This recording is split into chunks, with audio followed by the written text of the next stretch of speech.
Ang Plaza Miranda ay isang public square na napapaligiran ng Quezon Boulevard, Hidalgo Street at Evangelista Street sa Quiapo, Manila. Ito ang plaza na nasa harap ng Minor Basilica at National Shrine of Jesus Nazareno na kilalang Quiapo Church, isa sa mga pangunahing simbahan ng lungsod ng Maynila. Ang Plaza Miranda ay itinuturing na sentro ng Quiapo at kilala ito hindi lang sa Maynila maging mga karatig lungsod.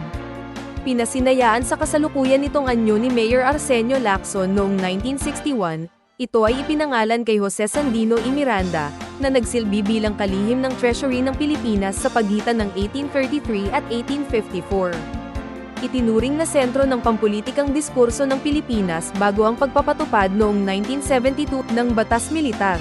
Noong 1971, dito naganap ang pambobomba kung saan 2 granada ang hinagi sa isang political rally ng Liberal Party, na ikinamatay ng 9 na tao. 3 sa 7 pasukan sa Lacson Underpass ay matatagpuan sa paligid ng Plaza Miranda. Sa kabila ng harapan ng Quiapo Church, ang Plaza Miranda at ang mga kalye sa paligid nito ay kilala bilang isang sentro para sa mga manghuhula at pagbebenta ng mga Lucky Charm at anteng-anteng.